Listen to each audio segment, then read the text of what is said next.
Boa tarde, pessoal.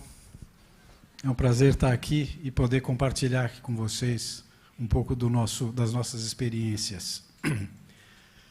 E agradeço aí o convite, Vicente, Fernando, Aldri. Fazer alguns esclarecimentos. Eu não sou especialista em sustentabilidade,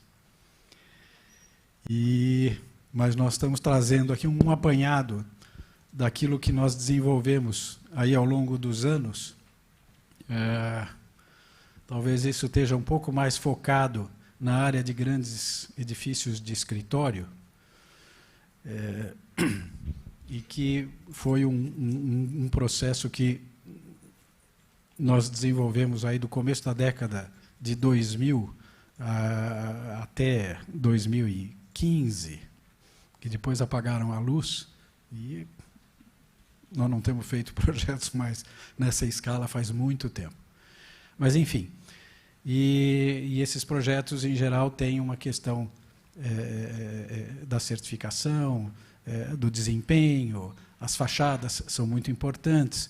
Então, nós vamos trabalhar um pouco, nós vamos ver alguma coisa mais em cima disso e vamos fugir um pouco também dessas tipologias. Mas antes eu queria falar um pouquinho, só apresentar o escritório. O escritório nasceu em 62 com a união do Plínio Croce, Roberto Aflalo, que foi meu pai, e o Giancarlo Gasperini. Eles se uniram num concurso. Venceram o concurso em Buenos Aires, um prédio de escritórios para Peugeot. Enfim, o prédio nunca foi construído, mas a sociedade nasceu daí. E aí, ao longo desses anos, foram feitos, vamos ver, agora apareceu, alguns edifícios emblemáticos, aí, o Tribunal de Contas de São Paulo, depois o edifício da IBM, o Citicorp. Na década de 80, faleceu Plínio Croce. Aí participamos da sociedade junto com meu pai e o Gasperini, o Luiz Felipe e eu. E mais para frente, meu pai faleceu e a sociedade então ficou Gasperini, Luiz Felipe e eu. E recentemente, em 2014, aliás, Gasperini se aposentou há alguns 6, 7 anos atrás, e nós incorporamos 2 sócios mais jovens. Ou seja, então nós estamos hoje na 3ª geração do escritório, com 57 anos.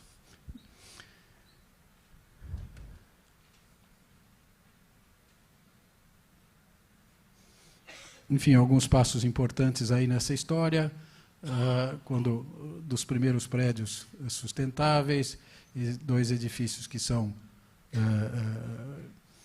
categoria Platinum do LEED, que é um sistema de certificação. Depois nós incorporamos toda a nossa plataforma em BIM, e não sei se todo mundo está familiarizado, mas é um processo de projeto em 3 dimensões e não em 2 dimensões, como era feito no sistema do CAD convencional. Então, vamos lá. Hoje essa é a composição da sociedade, com a Graziele e o José Luiz, o Luiz Felipe e eu. Eu pus esse projeto aqui rapidamente, feito em 1986, para a sede do Citicorp, em São Paulo. Para nós é muito emblemático, porque o Brasil era fechado a qualquer tipo de importação na época. E o Citicorp, como fazendo uma sede local no Brasil, gostaria de ter o mesmo padrão das sedes internacionais de outros países. E investiu muito em trazer uma tecnologia de construção. E muitos dos elementos que foram implantados nesse projeto, a partir do investimento do Citibank, foram incorporados em todo o sistema de construção brasileiro. Por exemplo, o sistema de colocação de granitos com peças metálicas nas fachadas, os vidros laminados, onde são 2 camadas com um plástico no meio, e aí você trabalha com cores, reflexividade, essa facilidade. O sistema de acumulação de água gelada em tanques na cobertura, que funcionavam como acumuladores de gelo, e durante a noite, com a energia barata, geravam gelo. E durante o dia, eles refrigeravam o ar-condicionado, onde o pico de energia era mais caro. E ainda o sistema de gerenciamento predial através de um sistema computadorizado. Gerenciava elevadores, toda a parte de automação do edifício. Enfim, isso foi uma inovação muito grande desse edifício. E, ao longo desses anos, nós fomos desenvolvendo aí uma série de projetos, por enfim, algumas coincidências, e muitos desses projetos foram certificados, como esse conjunto que chama-se W Torre, que são 2 torres, na região ali do Rio Pinheiros, a maioria desses grandes projetos. Esse que chama-se Berrini One, na Avenida Luiz Carlos Berrini, também na região da Vila Olímpia. Esse chama-se Eco Berrini, que é a extensão de um terreno que nós, na década de 80, havíamos desenvolvido um build to suit, um prédio para Philips, e, com mudança de legislação, esse terreno passou a ter um coeficiente mais alto, e nós complementamos esse coeficiente com esse edifício. Esse edifício também foi... ele também obteve um grau Platinum no sistema de certificação do LEED. Eu fiz umas fotos de arquitetura aqui, porque senão a coisa fica um pouco monótona, né? No hall de elevadores tem uma série de brises que impedem a penetração direta do sol. 2 partes do edifício que são ligados por uma ponte. Muito bem. Então, para nós, como é que a gente entende essa questão das certificações, enfim, da sustentabilidade? A um determinado momento, começou a se conscientizar da necessidade do estrago que a humanidade estava fazendo no globo, com camada de ozônio, com excesso de poluentes, rios, etc. Então, houve aí um processo de conscientização dessa agressividade com o ambiente.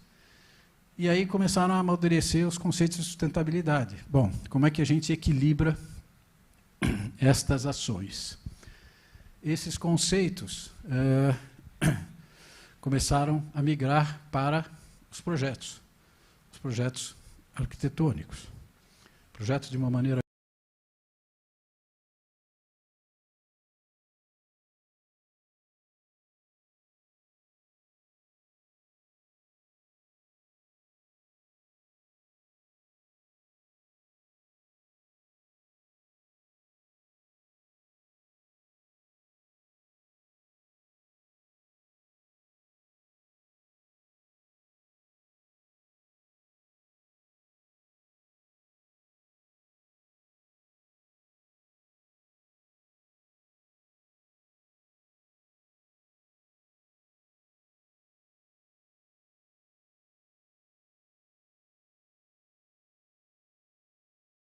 difíceis e uma coisa bastante pragmática. Busca-se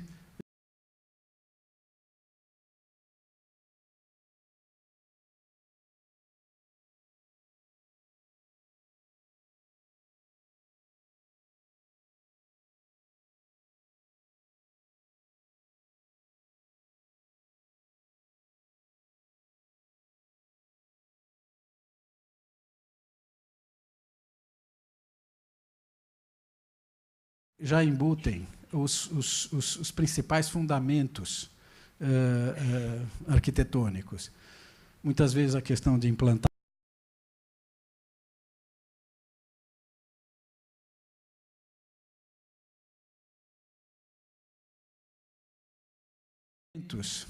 que são muito pontuados já nas diversas certificações.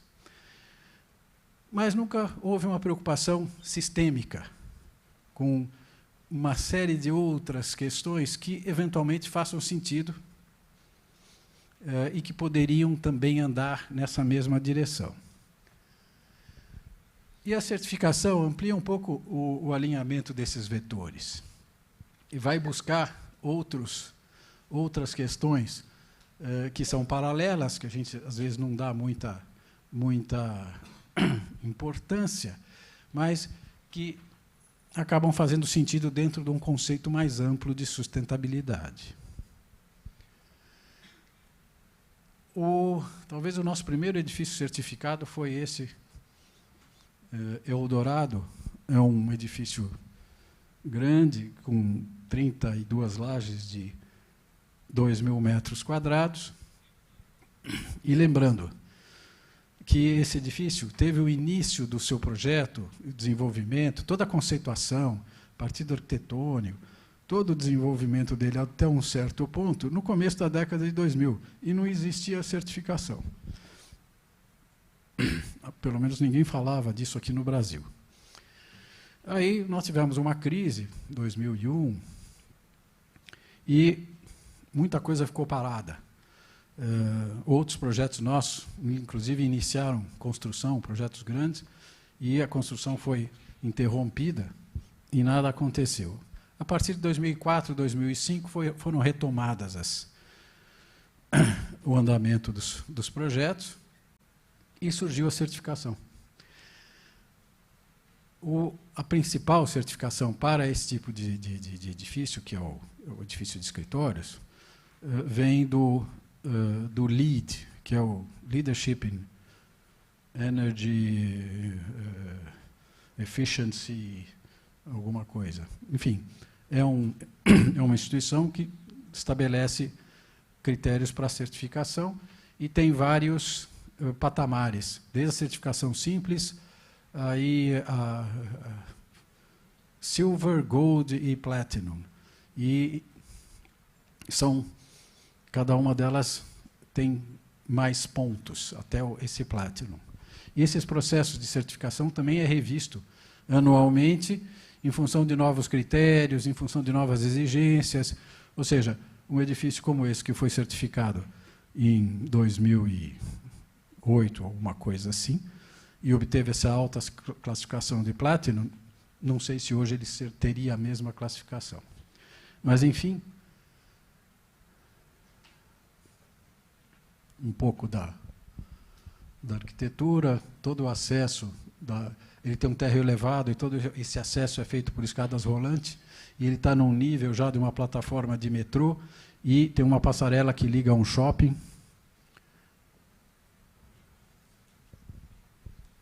O hall de elevadores, todo o térreo. E aí, então, quando eu falo daqueles vetorizinhos que começam a se alinhar, por exemplo, estacionamento para bicicletas. É um vetorzinho.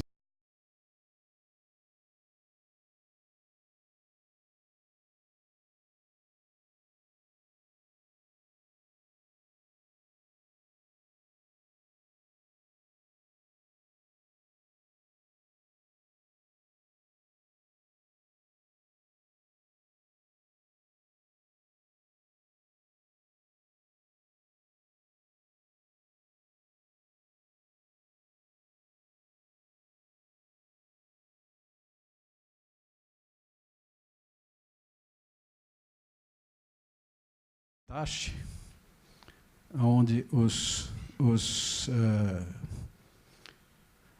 condensadores ficavam distribuídos no térreo e na cobertura do prédio. Os da cobertura serviam até metade do prédio e os do embasamento serviam até a outra metade do prédio. E são tubos de gás. São grandes shafts passando assim inúmeros tubos de gás. E esses equipamentos, eles são multi-split, ou seja, eles vão entrando na medida em que existe uma demanda. Ele é muito econômico por causa disso. Enfim, isso gerou, além de outros fatores, essa pontuação mais alta. Esse edifício, por exemplo, tem 100% de economia de água potável para irrigação, 18% de economia no consumo de energia. Energia é o grande vilão da questão de certificação. Esse aí, todo o esforço que se faz em fachadas, de uma maneira geral, é em busca da redução do consumo de energia para se manter o mesmo nível de conforto. 74% de todo o resíduo gerado na obra foi destinado a aterros, são outras flechinhas aqui. Nós vamos ver vários desses vetores que vão se alinhando aí. 30% de todo o material empregado foi reciclado, 50% de todo o material adquirido é de origem local e evita grandes deslocamentos e transporte. 95% de toda a madeira certificada pela FSC, 25% de redução da vazão e volume de água lançada na rede pública durante as chuvas e 33% de economia de consumo de água potável comparado ao padrão norte-americano. A fachada dispõe de 43% de área envidraçada. A área envidraçada é sempre uma questão que a gente busca muitas vistas, a gente busca iluminação natural, mas, ao mesmo tempo, é onde penetra o calor dentro dos edifícios, e é aquilo que gera um aumento de temperatura interna e, portanto, gera, então, um trabalho maior do ar-condicionado. Esse edifício possui 43%. Se nós pegarmos uma laje convencional, onde nós temos piso-teto de uma fachada completamente aberta, nós vamos ter alguma coisa como 75% de envidraçamento, contra 25% de elementos opacos. Dependendo da fachada onde ela está orientada, é um grande problema. Sistema de ar-condicionado, eu acabei de falar, volume de reversão variável. Sistema de persianas automatizadas, isso também foi uma quebra de paradigma e um grande problema. Porque, a hora, existiam sensores no prédio, na medida que o sol batia nessas fachadas, todas as persianas dos andares abaixavam. E aí tinham pessoas que não gostavam, tinham pessoas que punham objetos para segurar a persiana. Enfim, existia uma certa resistência com relação a esse processo. E até hoje. Mas eu tenho ouvido falar muito de novos empreendimentos que devem adotar esse sistema. Sistema inteligente de elevadores, com antecipação de chamada, que dispõe ainda de um sistema de frenagem regenerativa, ou seja, um KERS dos elevadores, que geram energia e se acumula.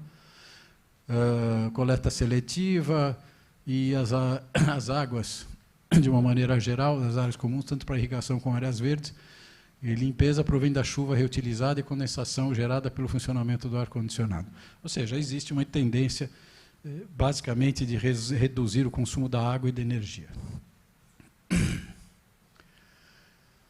Então, nesses edifícios corporativos, que é a base dessa conversa, as fachadas são os aspectos mais importantes. E as variáveis todas são dimensão da área de vidro, como nós acabamos de falar, o performance dos vidros, ou seja, existe uma gama hoje muito grande de tecnologia, vidros com tecnologias diferentes que penetram mais luz, barram calor, e, eventualmente, tem até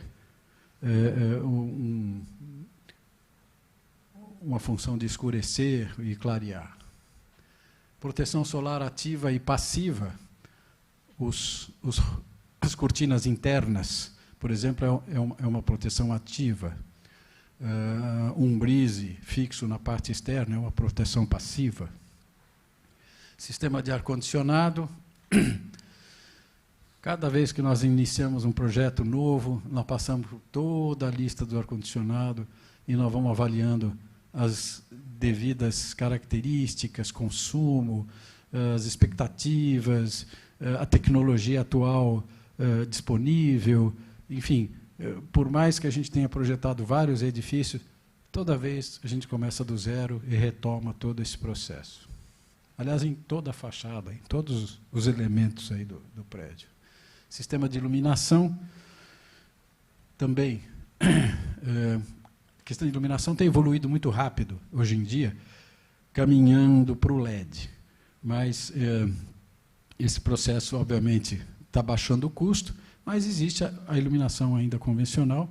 Então, é sempre uma questão de custo-benefício e como é que você monta isso numa equação de tempo.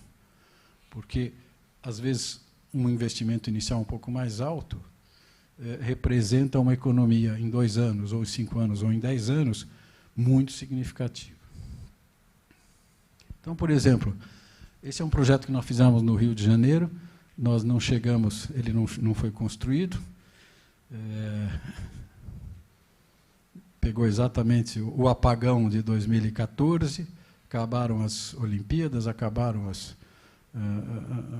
a festa e ficava na região do Porto Maravilha.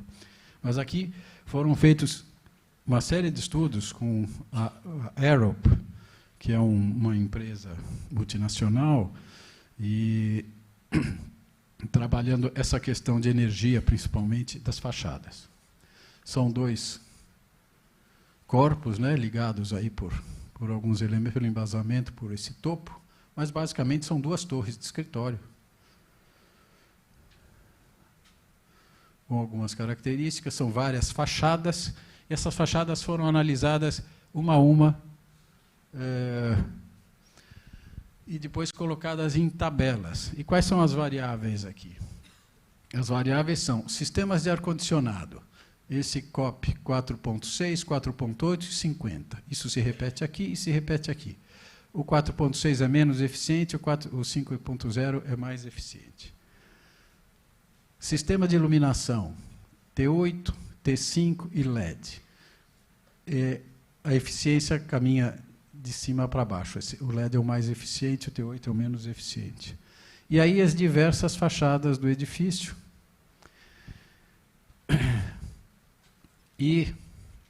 Ou seja, eu estou colocando isso, é uma coisa meio chata, mas quando você vai fazer um projeto e vai convencer um cliente daquilo que ele tem que fazer ou não tem que fazer, nós precisamos ter números, nós precisamos ter dados. Sem dados, é muito difícil você falar, isto é mais econômico, isto é mais bacana.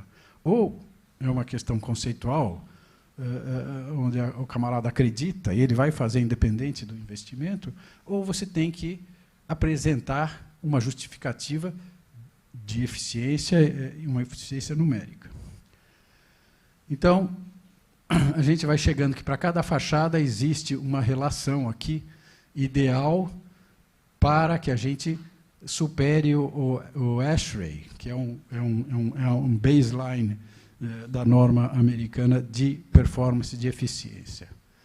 E isso tem a ver com a pontuação do LEED. E da mesma forma que nós fizemos aquela tabelinha em porcentagens de eficiência, a gente vê aqui uma tabela em números, em reais, economia anual, nesse caso aqui, nas diversas soluções, e por metro quadrado dessas diversas soluções. Enfim, então esses elementos são feitos para que a gente possa fazer escolhas.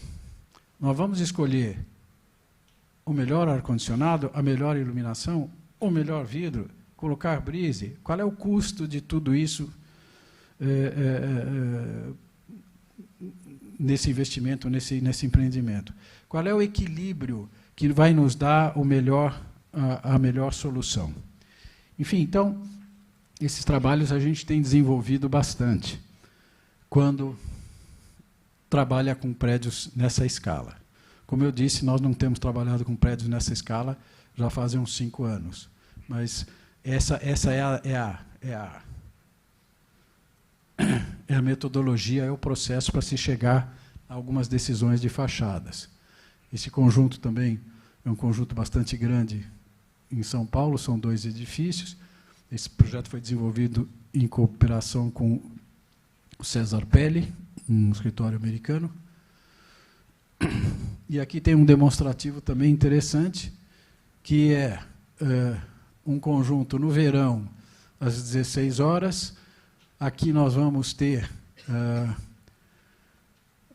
essa parte superior aqui é com um vidro laminado simples, e esses gráficos de baixo aqui com um vidro duplo, um vidro insulado. E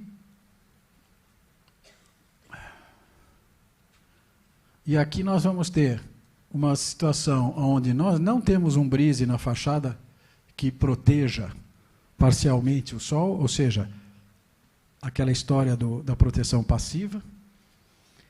Aqui nós temos um brise que nós tínhamos projetado, que é um brise horizontal somente, e nós temos esse último quadro, que é um brise que a consultoria propunha, é um brise inclinado, a 45 graus, que, obviamente, vai ser o mais eficiente, mas ele também vai obstruir boa parte da vista. Ou seja, esses conceitos todos a gente tem que ficar lidando o tempo todo para ver qual é o custo-benefício. Fazer um prédio absolutamente envelopado, você não vai ter nenhum ganho de calor, mas também você não vai ter vista nenhuma. Esse balanço tem que ser muito bem equilibrado. E aí a gente tem as temperaturas internas. A gente vai vendo que o vidro insulado aqui, com um brise mais exagerado, ele atinge temperaturas mais baixas do que outras condições. Volto a dizer, nós temos que estudar o custo-benefício dessa questão a médio e longo prazo. E a mesma coisa aqui nas tabelas de sistemas de água, sistemas de ar-condicionado, com brise, sem brise, com vários tipos de elementos. Isso nem vou entrar nessa tabela aqui, mas é uma forma de que nós temos que pôr números nas soluções que estão sendo propostas, principalmente soluções que vão impactar em milhões no prédio. Umas fachadas dessa escala custam muito caro. Qualquer tipo de alteração que se faça, isso é multiplicado exponencialmente. Nós vamos ter um custo significativo. Aquilo que eu estava falando de faixa de iluminação. Na prática, a partir dessa linha para baixo, a iluminação natural ela não é considerada útil, ela só gera calor dentro do ambiente. Obviamente que nós estamos falando aqui principalmente de fachadas norte, leste, oeste. As fachadas sul, a gente tende, obviamente, a abrir um pouco mais e ganhar essa questão de iluminação. Agora a gente passa um pouquinho por projeto. E nós estávamos falando aí do Rocha Verá, é esse conjunto de 4 edifícios aqui, que nasceu, como eu havia dito, esse projeto nasceu, foi desenvolvido sem o advento da certificação, sem o advento dessa preocupação. E, como o Eldorado, ao longo do processo ele foi certificado. Ele entrou no processo de certificação, mas ocorreram muito poucas intervenções de fato no projeto. A preocupação com o consumo de energia e custo de operação do prédio já era inerente no processo. O cliente, o operador, tudo isso faz parte de uma única conta, que se o prédio custa mais caro para operar, ele vai ter um valor menor de aluguel, porque isso é uma composição, é um número final que vai se pagar. Se ele tem um custo muito alto de operação, o aluguel vai ser mais baixo. Se é um prédio patrimonial que vai ser alugado, essa conta é importante entender onde é que ela vai parar. Nesse caso, independente das fachadas com essa variação aí, sejam fachadas de cortina ou com os elementos pré-moldados aí nos peitoris, internamente existem também os peitoris nas fachadas cortinas. Ou seja, nós vamos ter aí menos de 50% de vidro de fato útil dentro dos ambientes.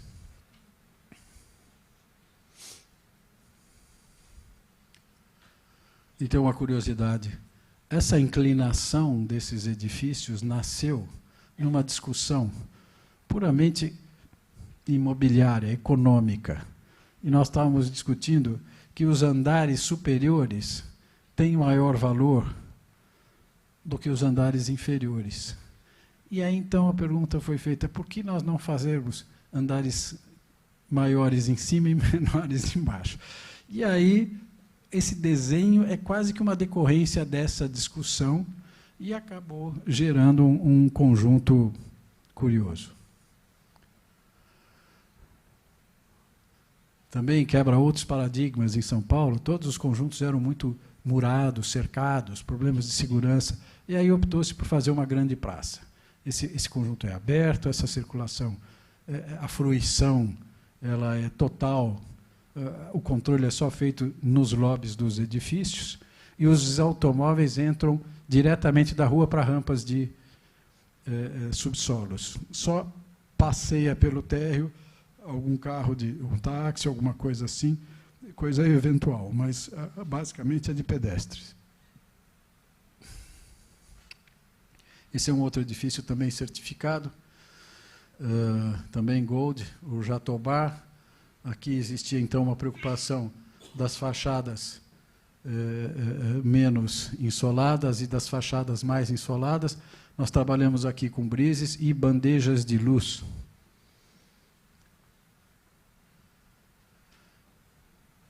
Mas é uma escala menor de edifício, é mais fácil você lidar e aprovar questões, principalmente os brises externos. Os grandes edifícios eles tendem a ser mais refratários a isso. Então, essa aqui é uma bandeja de luz, a luz rebate e ilumina o forro. Essa foto não é muito feliz para isso, mas, enfim, a ideia é essa. Rebate e ilumina o forro e, ao mesmo tempo, ela protege a incidência direta do sol no ambiente.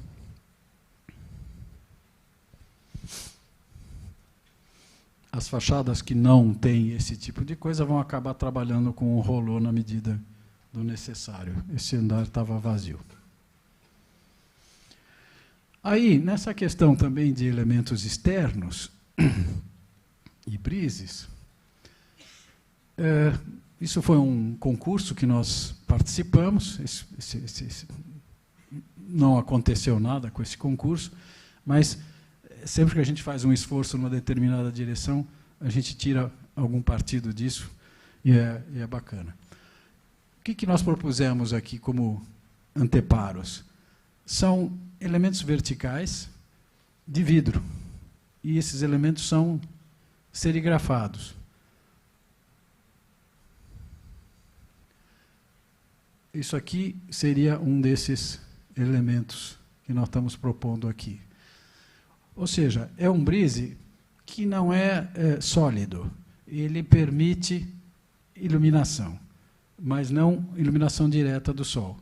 Ou seja, quando o sol bate ali, ele vai iluminar o ambiente interno, você tem ainda algum tipo de transparência e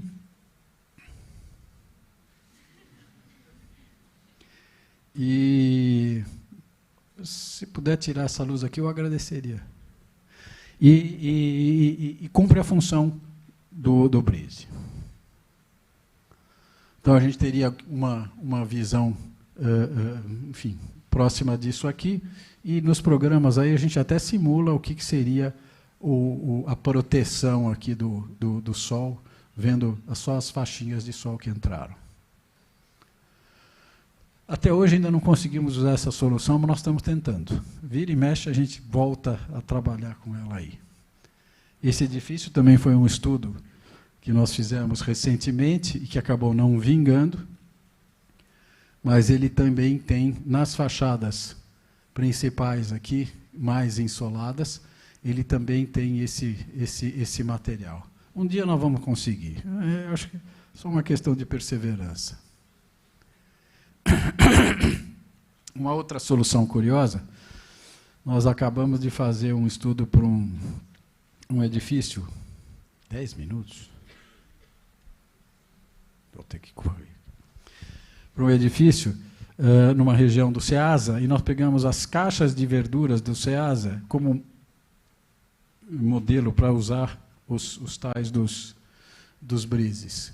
Aí desenvolvemos uns painéis, esses painéis são componíveis nas fachadas e acabam gerando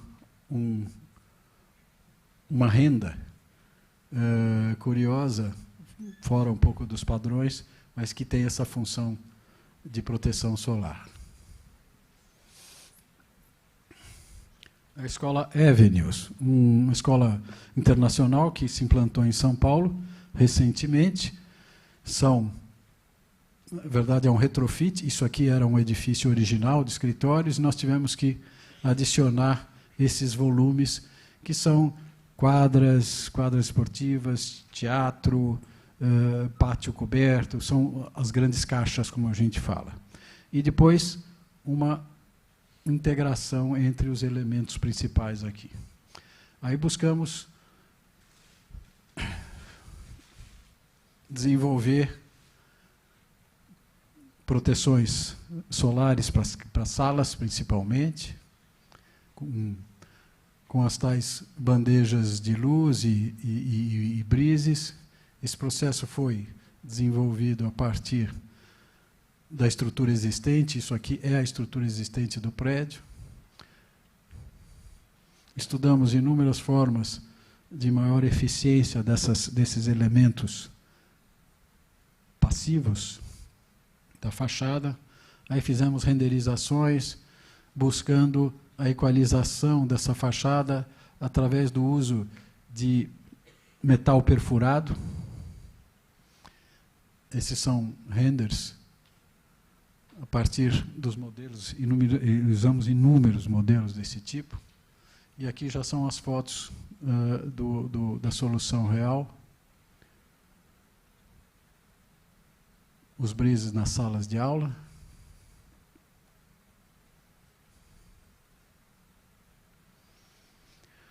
E esse elemento, esse material perfurado, ele serviu como um elemento de união entre os diversos blocos. Aí a gente tem a continuidade da fachada. Refeitório, parte de restaurantes, recepção, acesso, teatro,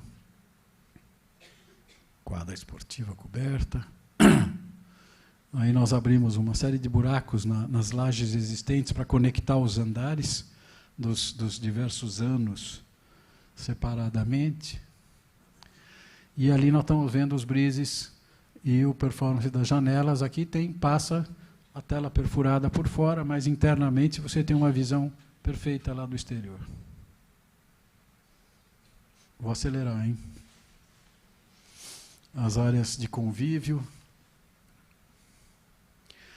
Aí nós chegamos aqui, nesse grande complexo. Por acaso, nós acabamos desenvolvendo muitos projetos aqui nessa área. Esse aqui é o Rocha Verá, como nós vimos, o W Torre.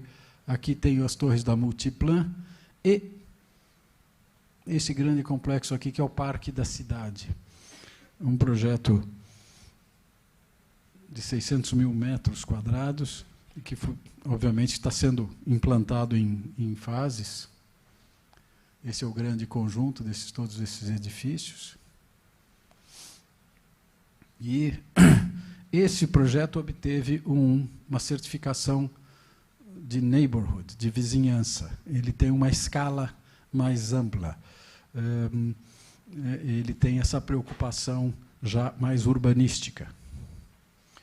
Então, nós vamos vendo aí a extensão do terreno, a distribuição do programa, com áreas de escritório predominando, e depois salas, hotel, centro comercial e residencial. Esse é o desenvolvimento do partido, né? A gente buscou alongar um pouco as torres para aumentar as fachadas norte e sul e diminuir as fachadas leste e oeste, justamente pela incidência solar. Depois, a distribuição dessas fachadas e sempre buscando as vistas, que eram coisas fundamentais. Esse projeto está na Praia Paulista. Aí, distribuir uma série de usos de restaurantes que ativem esse mall, não só pela passagem, mas que deem vida a esse mall.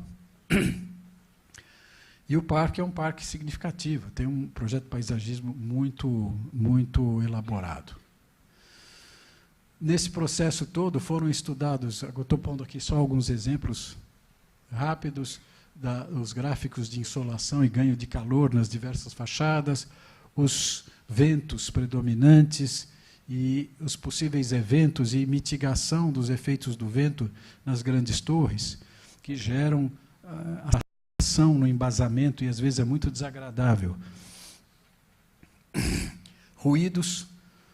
Aqui existe um gráfico de ruídos e como atenuar, dependendo da espessura dos vidros, etc., você consegue melhor performance na questão de ruídos. Todo o sistema de coleta de resíduos é a vácuo, e é um sistema do empreendimento como um todo.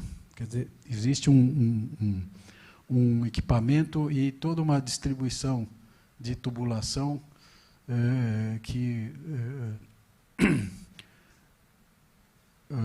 serve aos edifícios. Bom, acho que estou chegando lá. Então, para sair um pouco fora da caixa agora desses grandes edifícios, eu tenho dois projetos um pouco mais curiosos aqui, que têm uma pegada de sustentabilidade e saem dessa tipologia de grandes edifícios. Esse daqui, enfim, o governo de São Paulo nos pediu um modelo para um mercado, para substituir o mercado de Santo Amaro, que é um bairro de São Paulo, pegou fogo. Esse mercado está parado há algum tempo, foi feita uma licitação recente para um concessionário privatizar o mercado e reconstruir. E o governo queria um modelo de mercado que pudesse ser utilizado. Obviamente, o concessionário, enfim, recebeu a concessão, fez qualquer coisa da cabeça dele, reformou um pouco das áreas que já existiam lá e não fez nada disso. Mas, para nós, serve a experiência que é muito interessante. Ou seja, nós trabalhamos com madeira. A madeira é um material reciclável, ela captura o carbono, ela é leve, ela é um pensamento moderno, tem todo um conjunto de análise de conforto térmico, a capacidade de você colocar inúmeras placas solares aí e fazer uma geração de energia quase que total do edifício. E o conceito de mercado hoje em dia não é mais aquele mercado só de uma feirinha, mas é um lugar de encontro, de restaurantes, de eventos, etc.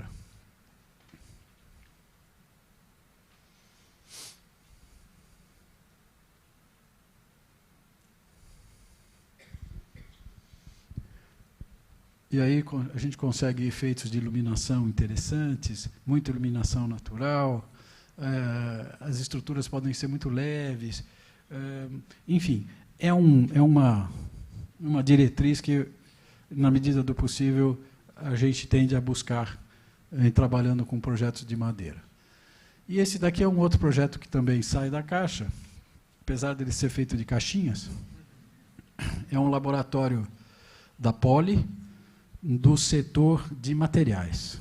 E aí eles vão pesquisar, trabalham com pesquisa dos materiais, com concreto, com uma série de outros materiais, no sentido de durabilidade, resistência e vários fatores.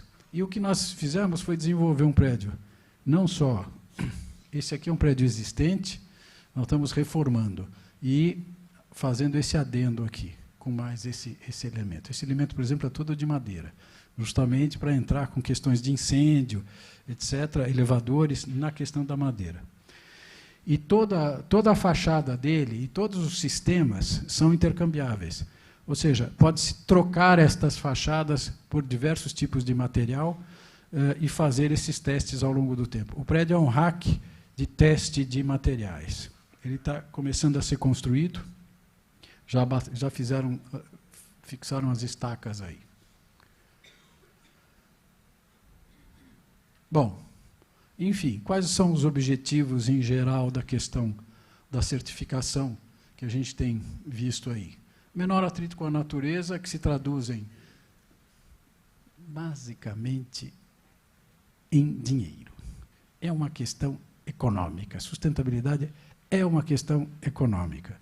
E é óbvio que isso tem a ver com maior conforto, né? Com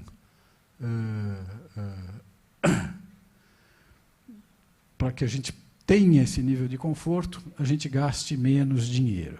Mas a grande equação da sustentabilidade é uma questão econômica.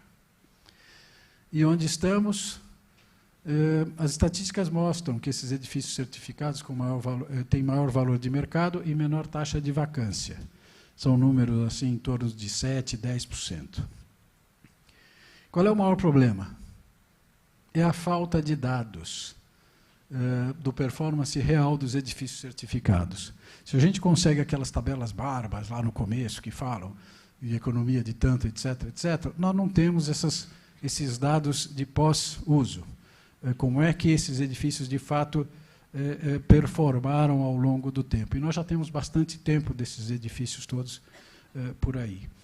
Enfim, então, essa é uma das preocupações do GBC agora, em começar a ter dados futuros. O GBC tem um programa que chama Zero Energy. Eu acho fantástico. É onde você reduz todo o seu consumo de energia por uma série de elementos eficientes, cria uma geração de energia no seu próprio terreno ou, eventualmente, fora. E você compõe um ciclo fechado. Eu acho isso, assim, conceitualmente, uma ideia fantástica. E as oportunidades tecnológicas, como eu falei, o vidro. O vidro é o grande material da construção. Ele separa o dentro fora, ele mantém o dentro fora, ele é transparente, ele pode funcionar como uma pele, um dia ele vai respirar, ele pode escurecer e clarear, ele vai captar energia. Eu acho que nós vamos ter muitos avanços aí com relação à questão do vidro. Energia solar. Energia solar não é aquela plaquinha que a gente vê que coloca em algum lugar ou que tem esses parques eólicos.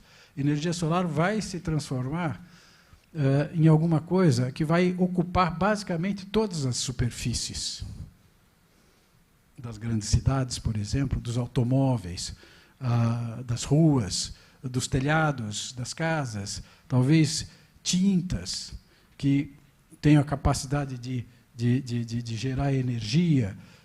Eu acho que isso é um caminho também que tende a crescer muito e que nós vamos ver muitas surpresas aí, principalmente com o aumento da tecnologia e o baixo custo. E, para finalizar, estava conversando outro dia com uma outra pessoa que trabalha com a questão de hidrogênio, e o hidrogênio talvez seja o grande combustível do futuro. É uma energia limpa, renovável, e a partir, por exemplo, de sobra de energia elétrica, você pode criar a eletrólise e gerar hidrogênio. Só que, diferente do vento, que você não consegue estocar, o hidrogênio você consegue estocar, e você pode criar grandes baterias. Na verdade, o hidrogênio é uma grande bateria. Enfim, eu também vejo essa relação muito próxima, hoje, da sustentabilidade com isso. Obrigado.